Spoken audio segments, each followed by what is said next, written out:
Every betrayal has a beginning, but it rarely starts with a knife in the back. It starts quietly, in the spaces you don't guard because you don't yet know you need to. Real harm doesn't arrive loudly. It slips in gently, wrapped in familiarity, in someone who feels safe, known, consistent. Before the robbery, before the spell work, before the spiritual attacks, before the identity manipulation, there was the erosion. She didn't enter my life as a threat. She entered as a companion, soft-spoken, gentle, unassuming, the kind of person people assume is harmless. She appeared harmless, but an appearance is just that, an appearance, not proof of someone's intentions. Her presence grew quickly, not a gentle orbit, but a steady consuming closeness. Frequent calls, frequent visits, frequent crises, work drama, domestic meltdowns, emotional emergencies that seemed urgent. Her chaos wasn't occasional. It wasn't every moment or every conversation, but it featured strongly in the overall rhythm of our relationship. More contact than most friendships require. More access than I should have allowed. While I tried to sit with myself, she would call or show up or pull me into the latest storyline of her life. It wasn't subtle intrusion. It was persistent interruption. And here's where the dynamic took shape. Not in dramatic arguments, but in how differently we processed life.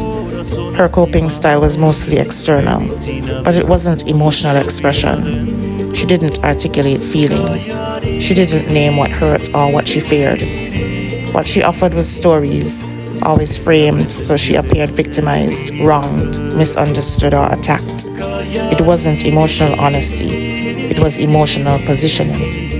She vented often, yes, but the venting was curated. Enough detail to elicit sympathy, never enough to reveal accountability.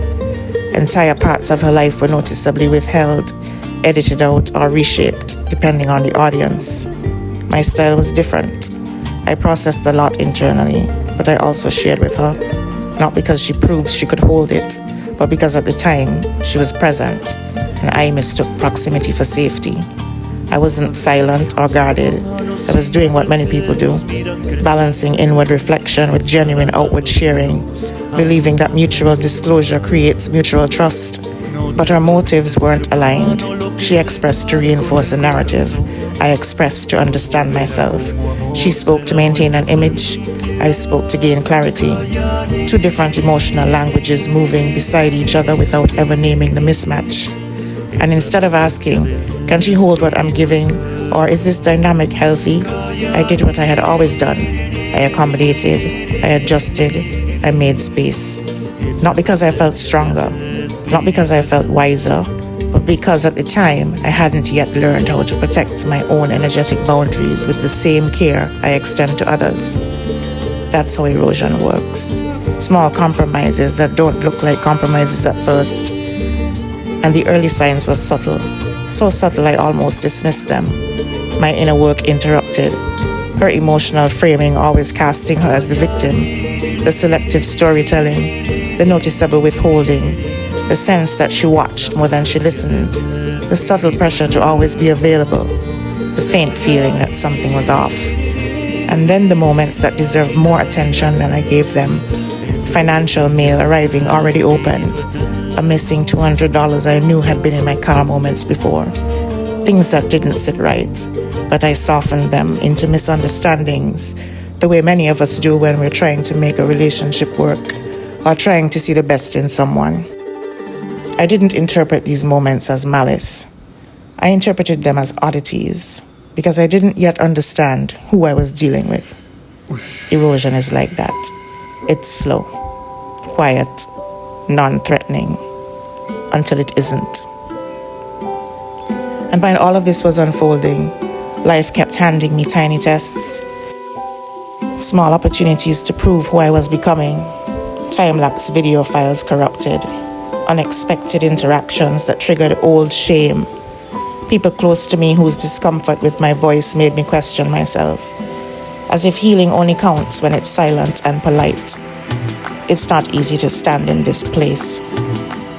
But this time, I didn't fold. I didn't shrink. I kept creating, kept speaking, kept recording. Because healing isn't about perfection.